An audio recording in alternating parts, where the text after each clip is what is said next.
ओह, आज खेत में पानी देने जाना है, जरा जल्दी खाना बना दो। हाँ हाँ, रोज यही बोलते हो। खाना बनाते बनाते हाथ घिस गए मेरे। पिताजी पिताजी, स्कूल में टीचर बोले कि जो सबसे ज्यादा मेहनत करता है वो सबसे अमीर होता है। हाँ बेटा, बिल्कुल सही बोले। तो पिताजी, आप तो बहुत मेहनत करते हो, फिर हम अमीर क्यों नहीं हैं? अमीर हैं बेटा, बस थोड़ा उल्टा अमीर हैं। पैसे कम, इज्जत ज्यादा। ये वाला अमीरपना तो टीचर ने नहीं बताए। छोटू की मासूम बातों पर रामलाल हल्की मुस्कान दे रहे थे। उन्हें क्या पता था कि ये छोटी छोटी खुशियां अब ज्यादा देर टिकने वाली नहीं हैं। रामलाल का बड़ा बेटा सुरेश शहर में पढ़ रहा था। वो अक्सर कहते थे, चाहे कुछ भी हो जाए, मैं अपने बेटे की पढ़ाई कभी नहीं रुकने दूंगा। इस वादे के लिए उन्होंने अपना खेत तक गिरवी रख दिया था। गांव में उनकी पहचान एक ईमानदार इंसान की थी। वे कहते थे, मिट्टी कभी झूठ नहीं बोलती और मैं भी नहीं। 3 दिन पहले एक लिफाफा आया और सब कुछ बदल गया। रामलाल पढ़ नहीं सकते थे, इसलिए उन्होंने मास्टर जी से पढ़वाया। मास्टर जी एक बार पढ़कर रुक गए, फिर दोबारा पढ़ा। अरे भाई रामलाल, ये क्या लिखा है?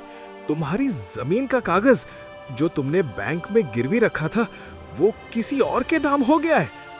क्या क्या मतलब? मैंने तो कर्ज चुका दिया था।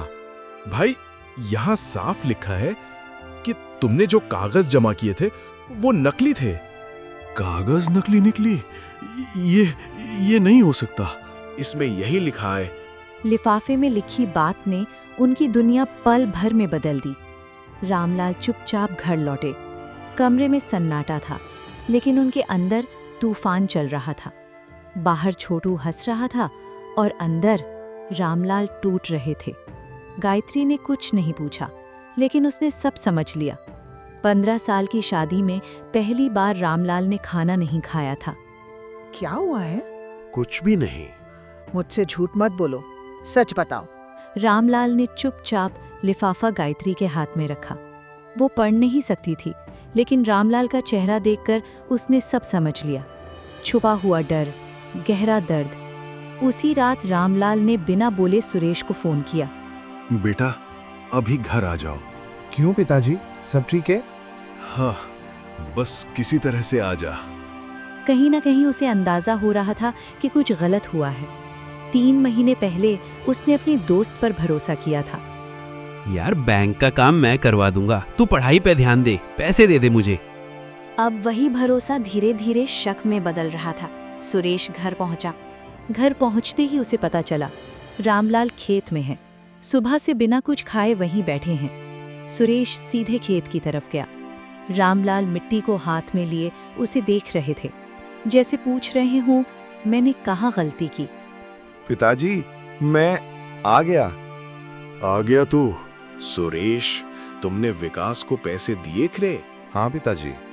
उसने काम नहीं करवाया। जो रसीद उसने दी वो नकली थी।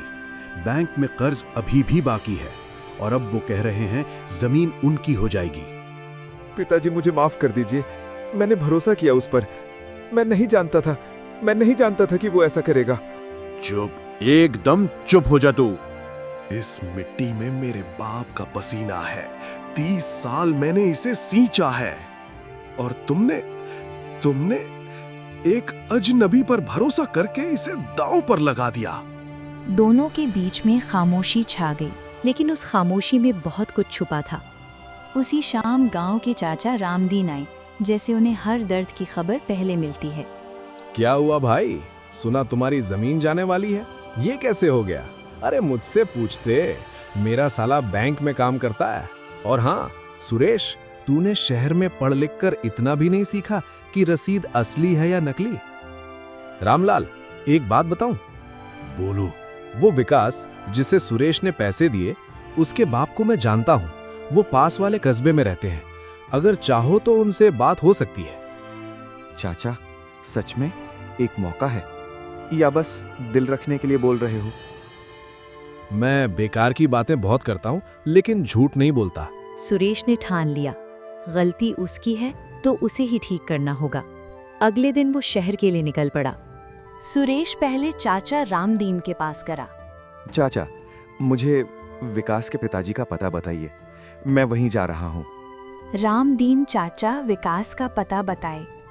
और हाँ, जाने से पहले ये ले, इसमें रामलाल की जमीन का पुराना हिसाब है।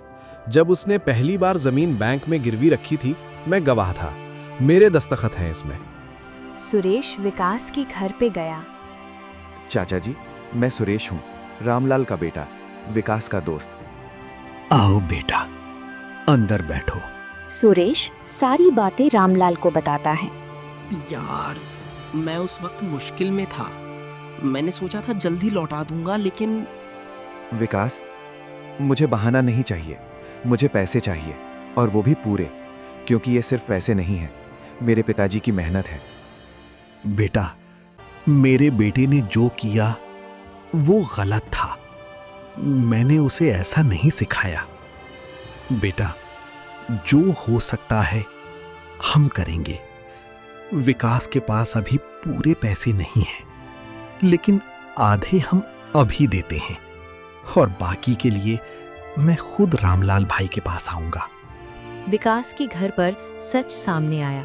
गलती मान ली गई और सुधार की शुरुआत हुई। फिर बैंक का रास्ता था और आखिरी उम्मीद भी। आधे पैसे सुरेश के पास थे। वो पूरे पैसे लेके बैंक में गया। सही कागज बैंक में जमा हुए और इस बार उसके हाथ में एक नई असली रसीद थी। सुरेश असली रसीद लेके गांव गया। पिताजी, ये लीजिए असली रसीद, ये जमीन आपकी थी और रहेगी। रामलाल ने कुछ नहीं कहा, बस अपने बेटे के कंधे पर हाथ रखा। उस एक स्पर्श में माफी भी थी, प्यार भी और गर्व भी। घर में फिर से हंसी गूंजी, लेकिन इस बार उस हंसी में सुकून था।